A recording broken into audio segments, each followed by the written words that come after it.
Halo semuanya, mari kita bedah materi ini. Hari ini, kita bakal menyelami dan memetakan struktur anatomi otak bagian dalam, serta melihat langsung gimana struktur tersembunyi ini memegang kendali penuh atas fungsi-fungsi otomatis di tubuh kita. Di sesi eksplorasi ini, fokus utama kita adalah menjelaskan detail secara medis dari bab 6. Bab ini adalah kunci krusial untuk memahami bagaimana pusat komando di otak kita mendikte segalanya. Mulai dari naik turunnya hormon Anda tiap hari, sampai ritme detak jantung yang nggak pernah Anda sadari. Oke, ini rute perjalanan kita hari ini. Pertama, anatomi dasar diensefalon. Lalu kita lanjut ke talamus dan subtalamus. Ketiga, hipotalamus dan kelenjar pituitari. Keempat, sistem saraf otonom, dan kita tutup dengan misteri nyeri alih. Kita langsung masuk ke bagian pertama. Anatomi dasar diensefalon, geografi otak bagian dalam. Nah, hal yang paling menarik dari visual anatomi ini adalah betapa strategisnya posisi talamus. Ia seolah bertengger manis mengelilingi ventikel ketiga, tepat di pusat otak. Kalau Anda perhatikan lebih dekat, ada nukleus spesifik seperti ventral posterolateral dan ventral posteromedial. Ini ibarat stasiun pemancar utama tubuh yang memproses dan menyeleksi sinyal sensorik sebelum dikirim ke korteks cerebri. Dan tahukah Anda, yang luar biasa, pada 70–80% orang, kedua belahan talamus ini terhubung satu sama lain melintasi garis tengah oleh sebuah jembatan jaringan yang kita sebut adesi intertalamik. Lanjut ke bagian kedua, talamus dan subtalamus, pusat estafet dan kontrol motorik kita. Coba perhatikan betapa rumitnya jaringan saraf ini, benar-benar mirip papan sirkuit tingkat tinggi. Di sebelah kiri, Anda bisa lihat nukleus anterior talamus berkomunikasi secara dua arah dengan sistem limbik, khususnya gyrus cingulata lewat traktus mammillae-thalamicus. Sirkuit papes ini sangat esensial buat memori dan pembentukan emosi kita. Sementara itu, di sebelah kanan, subtalamus terhubung sangat erat dengan ganglia basalis untuk urusan kontrol motorik. Jadi, kelancaran dan presisi setiap gerakan fisik Anda sangat bergantung pada sirkuit ini. Semuanya saling terhubung sempurna. Sekarang, kita turun sedikit ke bagian ketiga. Hipotalamus dan kelenjar pituitari, sang master regulasi endokrin. Untuk benar-benar paham efeknya di dunia nyata, coba pikirkan misteri klinis ini. Gimana ceritanya, sebuah pertumbuhan tumor di dalam otak bisa bikin seseorang naik berat badan puluhan kilo dan, di saat yang sama, bikin dia sering banget nabrak saat bawa mobil tanpa sebab yang jelas. Terdengar aneh kan? Mari kita bedah detail medis dari kasus 6.2 ini. Pasien pria usianya 40 tahun, tiba-tiba berat badannya naik 50 kg dalam waktu 2–3 tahun. Ukuran sepatunya membesar 2 nomor dan jaringan tangannya menebal jadi kasar. Secara medis, ini adalah tanda klasik dari akromegali karena kelenjar pituitari memproduksi terlalu banyak growth hormone. Tapi, apa hubungannya sama rentetan kecelakaan mobilnya? Ternyata, dari pemeriksaan neurologis, pasien ini mengalami bitemporal hemianopia. Artinya, dia kehilangan penglihatan di sisi luarnya.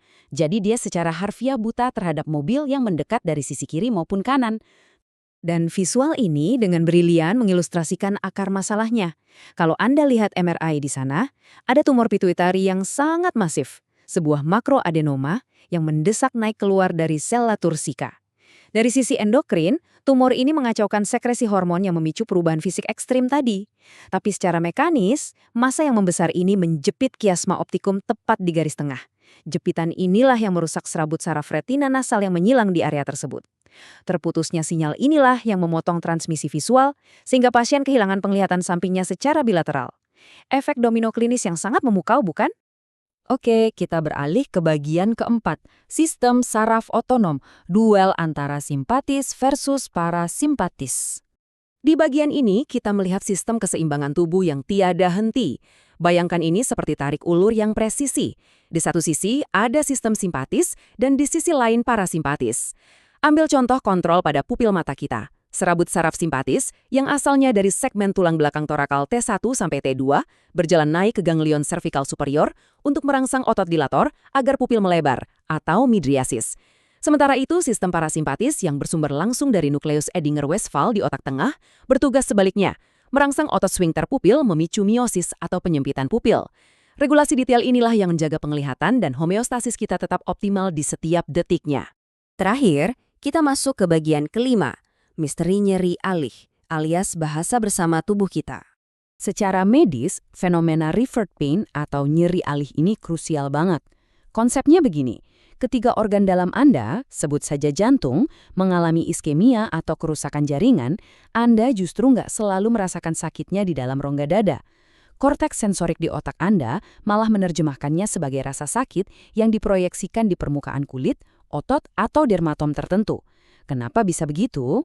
Nah, poin krusialnya ada di persimpangan jalan di dalam medula spinalis itu sendiri. Coba perhatikan lengkung refleks viscerocutaneus ini, serabut saraf aferen dari organ visceral yang membawa sinyal krisis dari jantung, masuk dan bermuara di cornu dorsalis tulang belakang. Tapi di titik sinapsis yang persis sama, masuk juga serabut saraf somatik dari kulit bahu dan lengan kiri Anda. Karena dua jalur sinyal dari tempat berbeda ini bertemu dan menggunakan saraf yang sama di tulang belakang, otak kita jadi bingung. Alih-alih menyadari kalau jantung yang sedang bahaya, otak malah secara keliru menyimpulkan bahwa sumber rasa sakitnya berasal dari permukaan kulit bahu. Implikasi klinis dari topografi salaf ini benar-benar penting untuk dipahami. Pola pemetaan inilah yang secara medis kita kenal sebagai zona head. Ketika seseorang masuk ke IGD dengan keluhan angina pectoris, bahu kiri sakit yang menjalar sampai ke lengan, dokter dengan insting terlatih nggak akan cuma memeriksa otot lengannya. Mereka langsung mencurigai adanya iskemia jantung. Pengetahuan tentang jalur nyeri alih inilah yang memungkinkan tindakan penyelamatan nyawa yang cepat. Arsitektur tubuh kita seolah merancang sistem alarm silang untuk memberitahu jika ada masalah serius di dalam. Sebagai penutup eksplorasi detail medis kita hari ini, coba renungkan pemikiran ini. Jika organ dalam dan kulit luar kita berbagi sirkuit saraf eferen dan aferen yang persis sama, apakah sentuhan fisik sederhana, seperti memberikan kompres hangat atau gosokan di kulit permukaan, benar-benar bisa meredakan rasa sakit organ yang ada jauh di dalam?